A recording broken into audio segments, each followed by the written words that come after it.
같이 사도신경으로 우리의 신앙을 하나님께 고백하겠습니다. 나는 전능하신 아버지 하나님, 천지의 창조주를 믿습니다. 나는 그의 유일하신 아들, 우리 주 예수 그리스도를 믿습니다.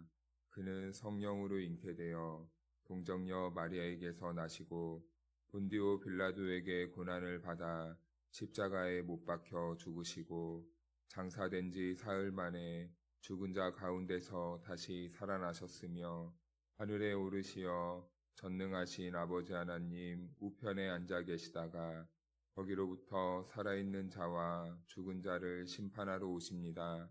나는 성령을 믿으며 거룩한 공교회와 성도의 교제와 죄를 용서받는 것과 몸의 부활과 영생을 믿습니다.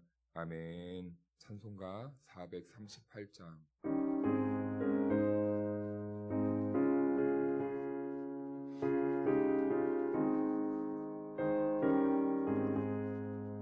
내 영혼이 은총 입어 중한 죄짐 걷고 보니 슬픔 많은 이 세상도 천국으로 화도다.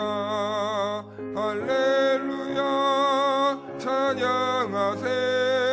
내 모든 죄 사함받고 주 예수와 동행하니 그 어디나 하늘나라 주의 얼굴 뵙기 전에 멀리 뵈던 하늘나라 내 마음속에 이루어지니 날로 날로 가깝도다.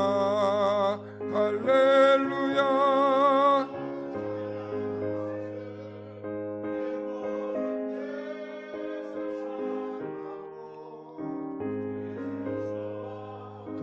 동행하니 그 어디나 하늘나라 높은 산이 거친 들이 조막이나 궁궐이나 내 주 예수 모신 곳이 그 어디나 하늘나라. 할렐루야 찬양하세. 내 모든 죄 사함받고 주 예수와 동행하니 그 어디나 하늘나라. 아멘. 오늘 우리에게 주신 하나님의 말씀은 출애굽기 23장 20절에서 33절 말씀까지입니다. 내가 사자를 내 앞에 보내어 길에서 너를 보호하여 너를 내가 예비한 곳에 이르게 하리니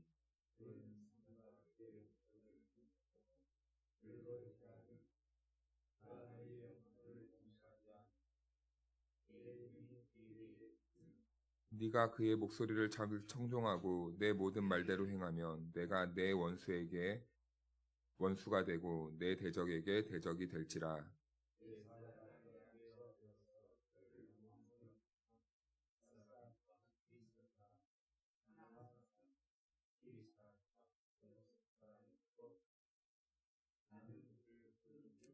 너는 그들의 신을 경배하지 말며 섬기지 말며 그들의 행위를 본받지 말고 그것들을 다 깨뜨리며 그들의 주상을 부수고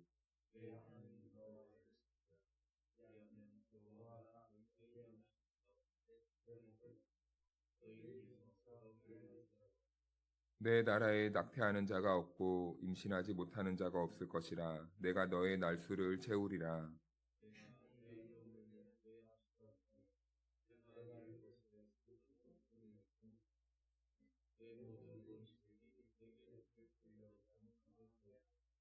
내가 왕벌을 내 앞에 보내리니 그 벌이 히위 족속과 가나안 족속과 헷 족속을 내 앞에서 쫓아내리라.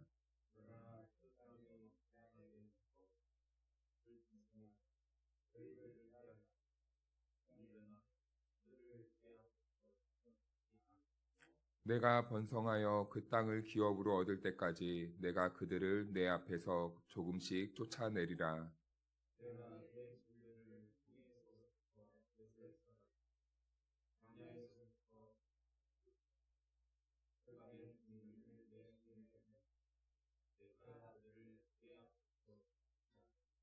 너는 그들과 그들의 신들과 언약하지 말라.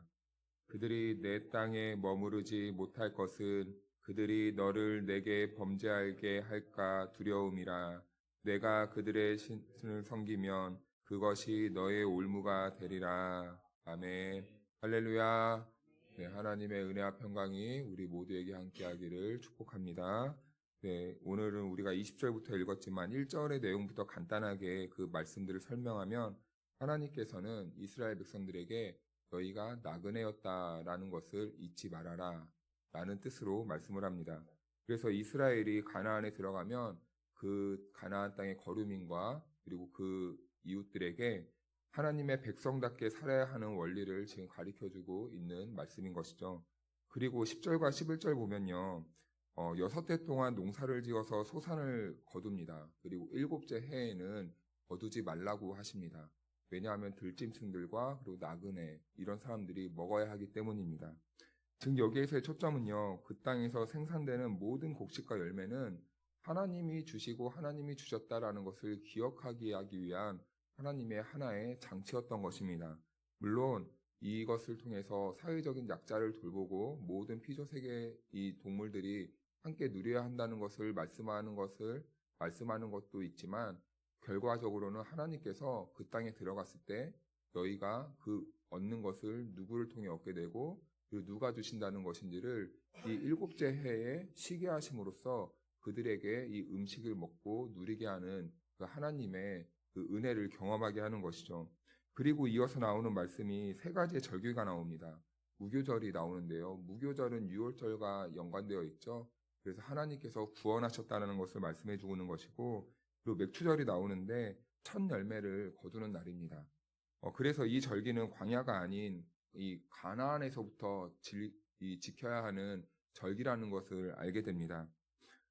그러므로 하나님께서는 무교절을 통해서 구원받은 이 백성들이 가나안 땅까지 완전하게 들어갈 것이라는 것을 지금 하나님께서는 염두에 두고 말씀해 주고 있는 것이죠.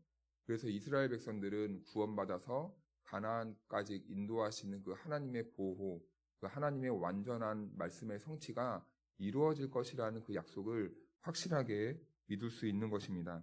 그리고 마지막으로 수장절을 지키게 되는데요. 곡식을 거두어서 창고에 저장하는 이 절기를 말합니다. 자, 그렇다면 하나님께서 이 부요와 풍요까지도 이스라엘 백성들에게 약속해 주셨다는 것을 이렇게 말씀을 통해 알 수 있습니다. 그래서 우리도 이 말씀들을 보면서 한 가지 영적인 교훈을 얻을 수 있는 것이죠. 우리가 살 때 우리의 이 인생의 모든 날들이 불확실함 속에서 살아갑니다. 알 수가 없어요.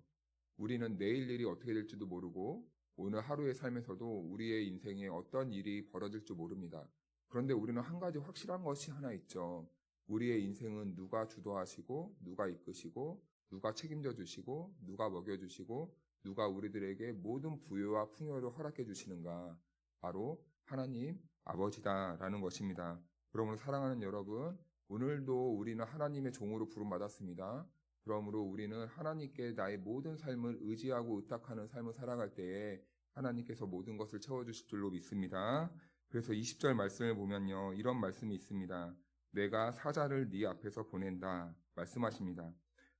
비슷한 말씀이 여호수아 5장에도 나타나는데요. 이스라엘을 이끌고 통치할 그 여호와의 군대 대장이 이스라엘 백성 앞에 나옵니다. 이 말의 의미는 어떤 말이냐면 이제부터 내가 이스라엘 너희들의 대장이 되겠다, 통치자가 되겠다, 인도자가 되겠다라는 그런 의미인 것이죠. 앞으로 이스라엘은 하나님의 통치 안에서만 살아야 된다는 그런 의미가 담긴 말씀이었습니다. 그와 같은 의미입니다. 이제 이스라엘은 하나님의 통치와 하나님의 말씀에만 순종해야 한다는 것을 이렇게 표현하고 있는 것이죠. 그래서 21절 말씀을 보면요. 우리 같이 한번 읽어볼까요? 시작. 너희는 상과 그의 목소리를 청종하고 그를 노엽게 하지 말라. 그가 너희의 허물을 용서하지 아니할 것은 내 이름이 그에게 있음이니라. 아멘. 네, 이 말씀은요, 그리스도를 예표하는 말씀이기도 합니다. 구원받은 성도들은 어떻게 살아야 하는가? 그의 말에 청종해야 되는 것입니다. 자, 여기서 그렇다면은 청종해야 될 그는 누구입니까? 바로 우리에게 오셨던 그 예수 그리스도를 말하는 것입니다. 그래서 이 말씀은 그리스도를 예표하는 것이고, 우리는 그래서 예수님의 말씀을 듣고 순종하면서 예수님이 걸어가셨던 그 길을 한 걸음 한 걸음 따라가면 되는 것입니다.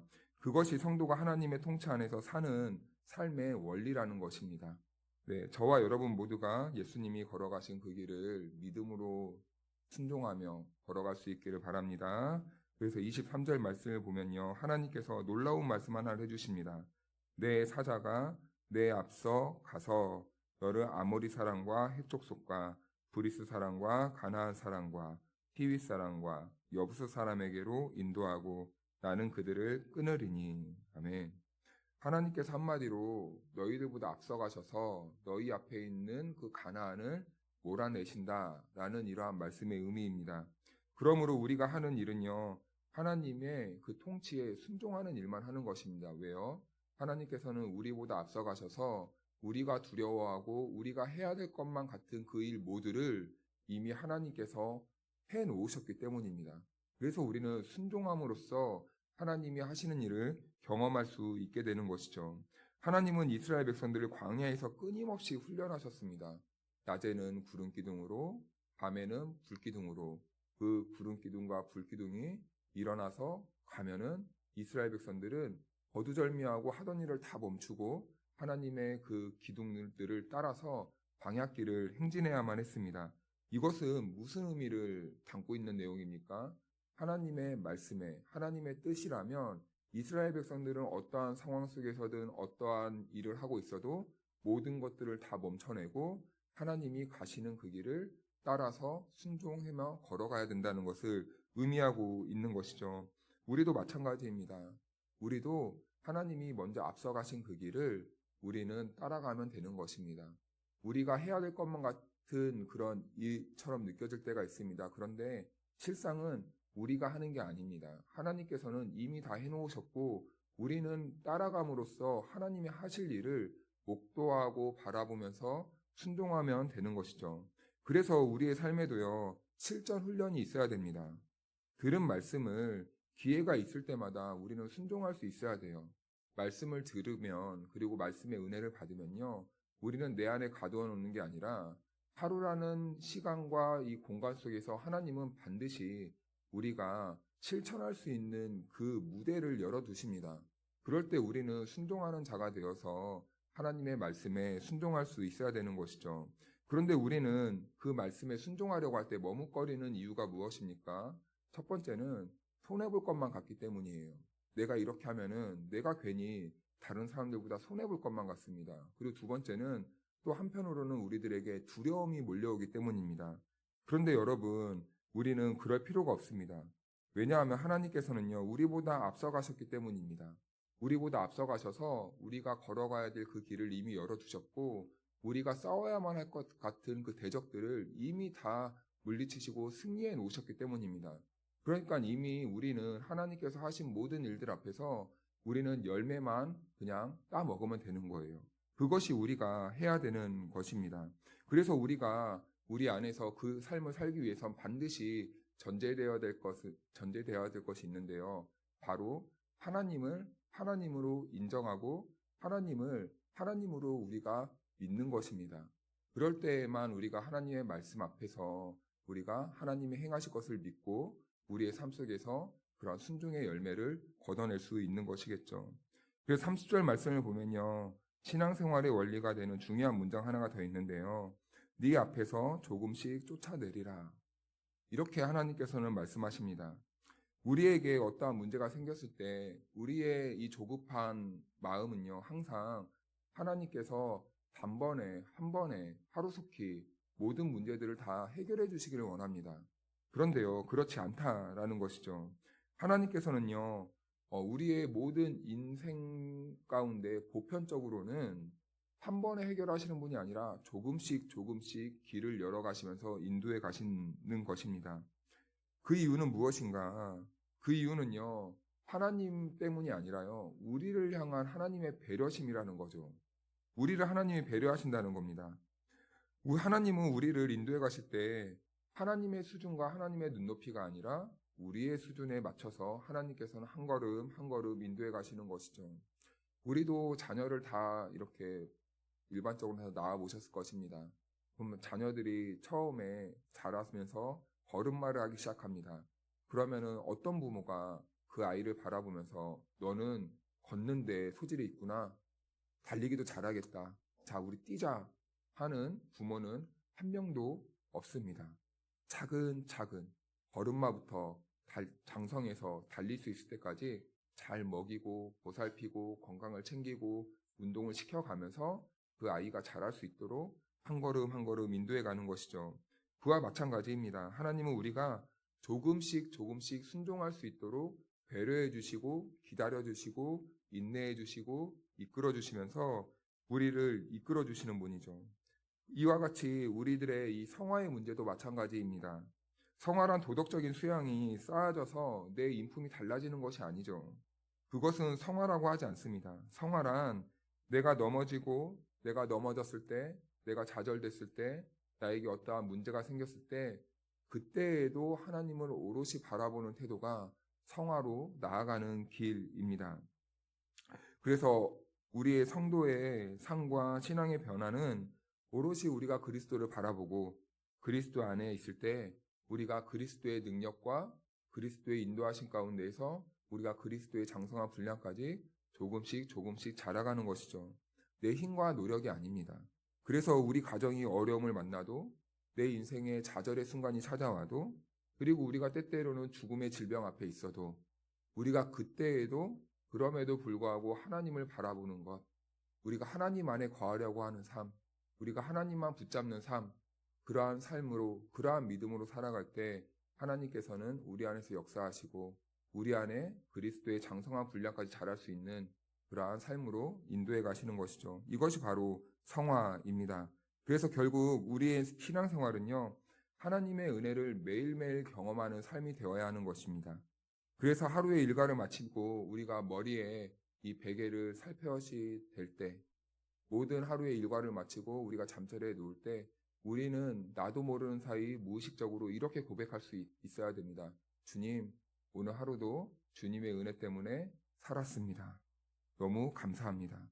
이 고백이 자연스럽게 터져나올 수 있는 사람들이 바로 매일매일 하나님의 은혜를 경험하고 사는 사람들이죠. 때때로 우리의 상황은 망가질 수도 있습니다. 그리고 주님이 필요 없는 상황은 그러나 어디에도 없다는 것입니다. 우리는 잘 되든 잘 되지 못하든 우리의 모든 삶에는요, 하나님의 은혜라는 것을 고백하며 하나님 그 은혜의 십자가에 우리의 삶을 기대며 살아야 되는 것입니다. 그래서 우리는 매일매일 신앙생활을 통하여서 이것들을 연습하는 것입니다. 하나님의 은혜를 경험하는 삶을 연습하는 것입니다. 그리고 하나님의 은혜를 고백하면서 나의 삶에서 살아내는 것이 바로 성도의 성화되어 가는 삶의 모습이라는 것이죠. 그래서 하나님은요, 한 번에 우리의 원수를 몰아내지 않으십니다. 우리가 순종할 때마다 우리들에게 하나님이 하시는 일을 조금씩 조금씩 열어주시고 보여주시려고 우리를 순종의 자리로 인도하시고 순종할 수 있도록 도와주시는 것입니다.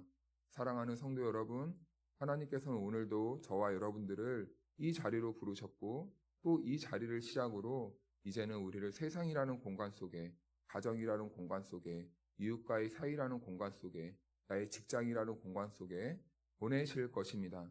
그럴 때 우리가 해야 될 것은 무엇입니까? 하나님을 하나님으로 믿고 그 안에서도 우리가 하나님의 뜻대로, 하나님의 말씀대로 순종하기 원하시는 분이 우리 하나님 아버지십니다. 그 하나님 아버지의 뜻에 따라서 오늘도 우리가 어디를 가고 어떤 곳에 부름받았든지 하나님의 은혜와 하나님의 십자가만 붙잡고 예수 그리스도를 바라보면서 주님이 주시는 능력 안에서 승리하고 순종하며 살아가는 저와 여러분들이 되기를 축복합니다. 기도하겠습니다. 은혜로우신 하나님 아버지, 오늘 말씀을 통해 광야에서 이스라엘을 인도하신 것처럼 우리의 삶도 말씀과 언약 안에서 조금씩 그러나 분명하게 인도하시는 주님을 다시 바라보게 하시니 감사드립니다. 우리보다 앞서가셔서 길을 여시고 우리가 순종할 때마다 원수를 몰아내시는 주님의 은혜를 믿습니다.